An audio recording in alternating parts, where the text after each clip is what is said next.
So I removed the stands from the Hummer and I switch back for the tires.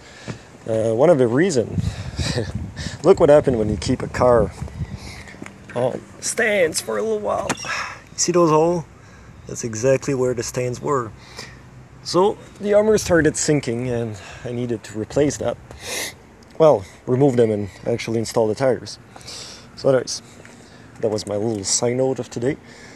So today, what I talk about is the rocker panels replacement.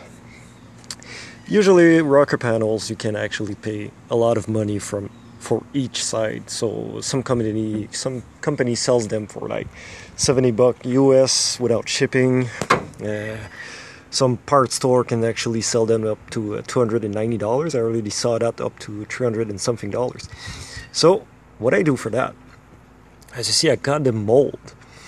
I went to a air duct company, the company that actually work metal, and they got all the equipment to bend metal. So I actually asked them for a 22 gauge galvanized, and they gave me a little aluminum strip, and I actually mold the side of the Hummer with it. And from there, what I did, just open the door, took that little aluminum strip, and I took from the top, right there, not all the way on the top. My metal here is good, so I'm gonna sandblast that. So what I'll do, I'll take the new part and slide it under. So I'll cut it right on the edge. Make sure you see the edge. Cut the edge, and the new part will slide under it. So I want that little lip, because that lip will be used to actually weld on it. So I need that metal from inside. Went under it, whoop, sideways, went there, and I did that lip. And I asked for that little bevel under it. There's actually see from there. There's actually a little edge right there. That little edge that goes under it. I'm gonna use it.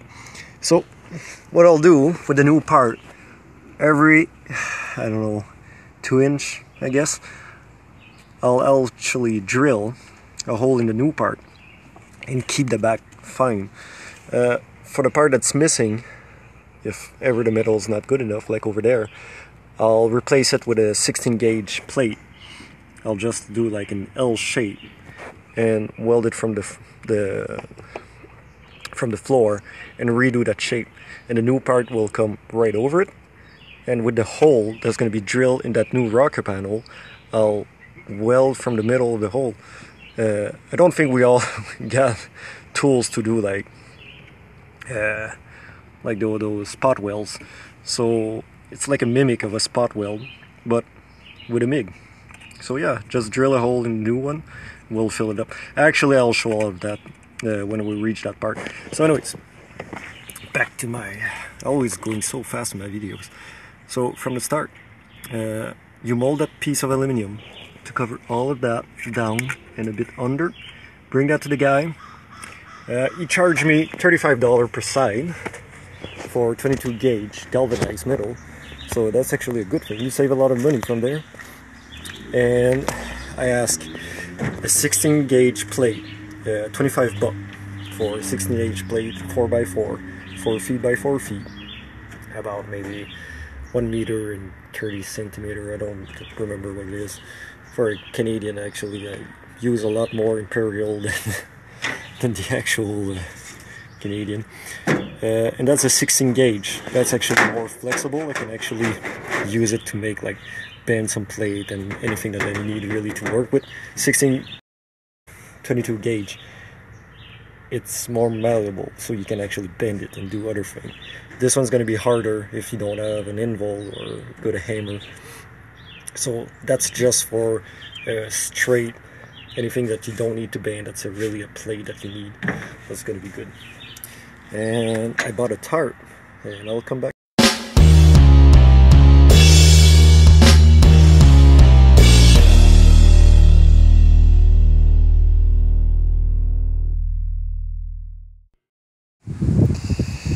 what's up? So basically what we did, we started to work on the rocker panels. See that? Cut it all around.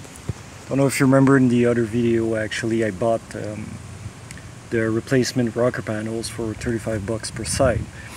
So what I do usually, I buy one of those cheap tarps for what, 7 bucks? It's a 12 by 10. It's good enough to fit under the vehicle. You actually just pull it under, cut it off, pick up all the rust after that with a cheap broom from Dollarama or any place that sells them for $1 or something like that. A cheap broom will do the job. Beside that, I'm about to do a bit of sandblasting. So a cheap gun, $10 gun. When you buy a cheap gun for sandblasting, remember to buy as fine sand as possible. The sand must be really small, because coarse grit sand is gonna jam the gun always and always, so you don't want that. You can do it actually with sandpapers if you want to. It's up to you. I prefer sandblast. The only thing a sandblast, if you do it on the door is gonna warp if you stay at the same spot, because it becomes so warm from the blast. It's kind of dangerous. So I know I skipped all the taping part, so I only take those because I'm gonna blend.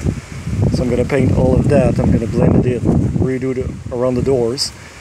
All the doors and everything's in the garage, so I'm gonna paint it individually on the side instead of on the vehicle, since there's a lot of wind and a lot of debris.